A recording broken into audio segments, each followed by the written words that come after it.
오전에 말씀하신 거 요약해보면 부의금으로 1억 6천만 원이 들어왔고 출판기념회로 2억 5천만 원이 들어왔고 또 배우자가 처갓집으로부터 2억 원 정도를 지원받았는데 1억 원 정도가 현금이다. 이런 요약으로 될 수가 있을 것 같아요. 먼저 제 문제의식을 좀 말씀드리겠습니다. 저는 첫 번째 출판기념회가 제일 문제라고 생각합니다. 일단 국민 눈높이에 현재 국민 눈높이에 현격히 맞지 않고요. 보통 경조사를 하더라도 일반 국민은 적어둡니다. 나한테 뭐 축의금을 낸 사람 액수만큼 맞춰서 내려고 다 적어놓고 서로 낸 만큼 받는 거거든요. 근데 출판기념회는 그동안 국회의원의 음성적 수입원으로 항상 지적해왔던 것인데 이게 왜 그러냐면 이해충돌 문제가 일단 당장 생깁니다. 이게 수억 원대를 후원해 오셨던 강신성 씨 같은 분도 가깝다고는 하시지만 결과적으로 그분도 출판기념회에 다녀갔어요. 국민 입장에서는 얼마를 줬겠느냐 하는 생각이 듭니다. 10만 원, 20만 원 주진 않았을 거 아니에요. 최근에도 4천만 원에 거의 연 2.5%에 7년간이나 빌려줬던 분이기 때문에 더 많은 돈을 줬겠다라는 생각이 일단 들고요. 이해단체 관계자나 사업가 등도 있었을 텐데 얼마를 냈는지 확인할 방법도 없어요. 그래서 그게 좀 견제를 하기 위해서 재산 등록 같은 걸 하는 거거든요. 근데 이 이해관계자들끼리 충돌 문제를 피하기 위해서 사실 출판기념회에 오는 사람들은 계좌로 송금하는 사람이 없습니다. 다 현금 봉투를 내려놓고 가는 것이고 명백히 잘못된 관행입니다. 그리고 이 부분은 또 원래 걸리기도 어려워요. 주고받은 쪽이 이해관계자가 다 갖고 다 현금 봉투고 걸린 이상 국민 눈높이에 맞을 리가 전 없다고 생각합니다. 노웅래 전 의원도 3억 원을 집에 가지고 있다가 현금으로 출판기념회 돈이라고 했는데 국민 눈높이에 안 맞는다고 해서 민주당에서 공천에서 컷오프 됐습니다.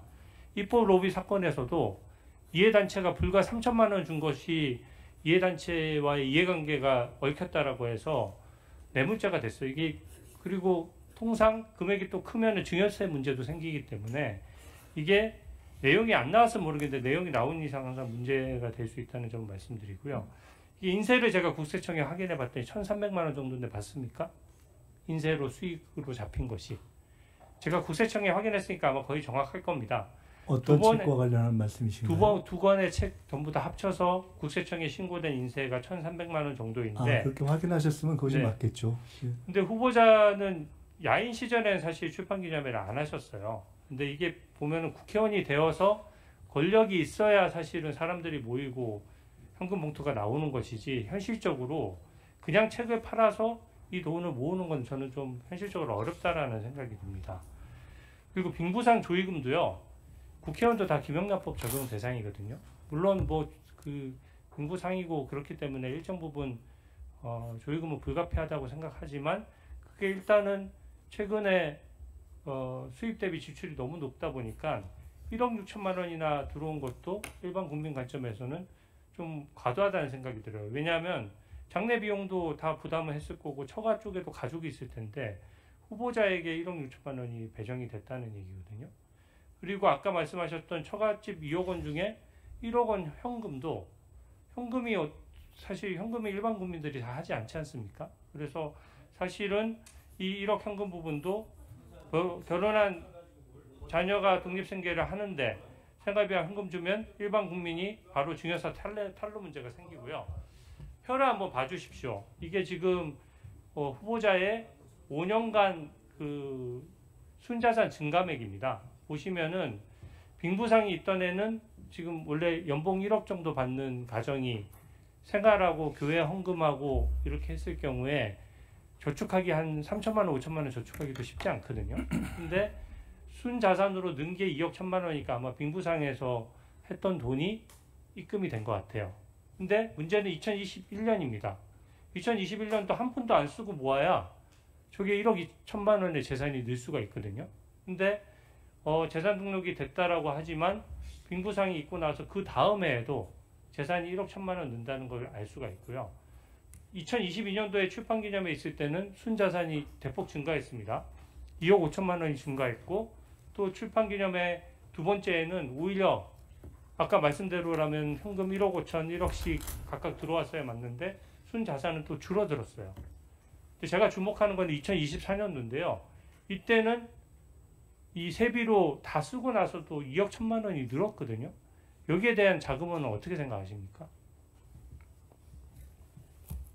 말씀대로라면 뭐가 2023년도에 늘었다고요? 재산 등록을 다 마치고 2024년도에 현금이 하나도 없었어야 맞는 거잖아요. 네.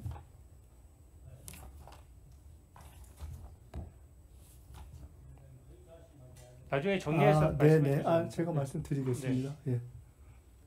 어떻게 해서 저거를 갚았느냐 지금 그 말씀이죠? 2억 1천만 원이 재산이 늘었습니다. 연봉 그러니까 세비가 1억 조금 넘잖아요. 그러니까 세후로 일단 받는데 그 전제는 저 숫자가 맞다고 이렇게 가상해서 쓰신 숫자이기 때문에 아니 순자산의 네, 증감액은 숫자가 일단 맞지 액수가 않습니다. 나오는 네. 것이고요. 그럼 다음 PPT를 제가 보여드릴게요. 종합해서 말씀을 드리겠습니다. 예.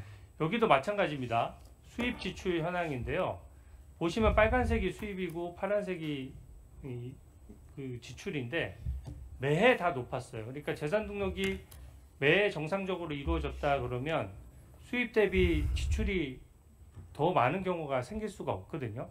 아까 이 숫자 가지고 말씀하시니까 저는 이것을 후보자가 직접 공개하고 신고했던 내용을 가지고 정리를 했으니까 혹시 오류가 있다면 다음 제 질의 때 좀 지적을 해 주십시오. 지금 시간이 별로 없으니까요. 그래서 저는 매해 현금 거래다 보니까 이게 쭉 그 수입보다 지출이 많은 관계를 좀 말씀드리고요. 마지막으로 다음 PPT입니다.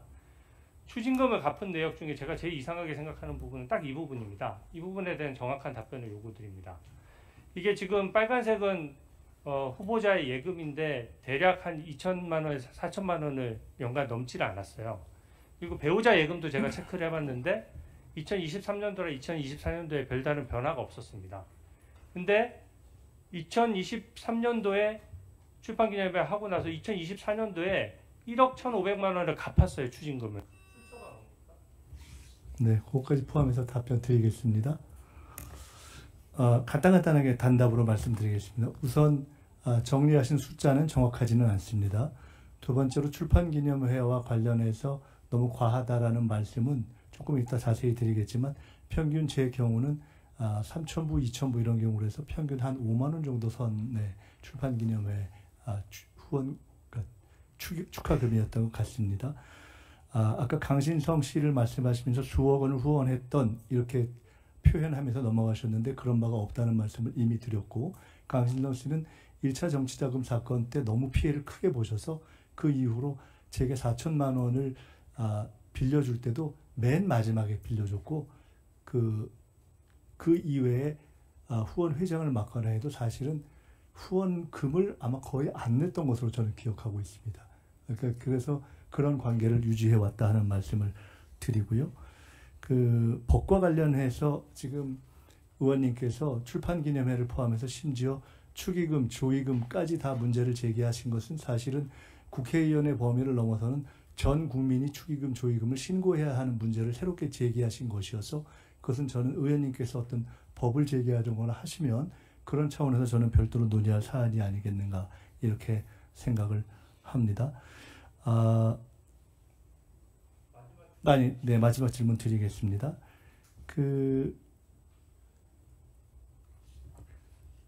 궁금하신 것이 앞서서 네, 이러저러한 것들을 혹은 출판기념회 혹은 축의금, 조의금으로 갖고 맨 마지막에 남아있던 1억 정도의 추징을 어떤 수입원으로 갚았느냐, 수입원이 없지 않느냐 이렇게 말씀 주신 것으로 이해합니다.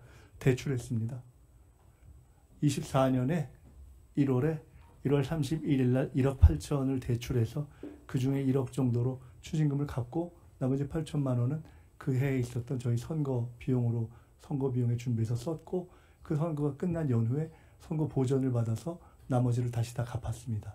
그렇기 때문에 수입에 관련해서 일체 걱정하실 내용이 없다. 그리고 대단히 죄송한 말씀인데 우리 주 의원님께서 복잡하게 그래프를 그려주셨는데 사실은 저렇게 그래프를 복잡하게 그리기에는 앞뒤 다 통틀어서 제게 남아있는 부모님까지 포함한 2억이라는 재산은 저렇게 그래프를 그리기에는 너무 작지 않은가라는 생각이 들어서 그렇게까지는 수고를 안 하셨어도 괜찮지 않았는가 하는 생각을 해봅니다. 잠깐만요. 네, 이 문제가 이제 계속 지적이 되고 있으니까 아까 수입 지출 그 맨 마지막 문제는 수입 부분, 좀 네, 대출 부분에 대해서 예, 궁금해하셔서 그거는 마지막에 제가 이제 그 대출을 알려드리겠습니다. 추징금을 어떻게 갚았는지 설명을 그렇게 하셨고 하겠습니다. 수입 지출은 나중에 확인해 달라니까 그렇게 확인을 다음 질의 전에 확인해 주시기 바랍니다. 예, 네. 의사진행 발언하세요. 예.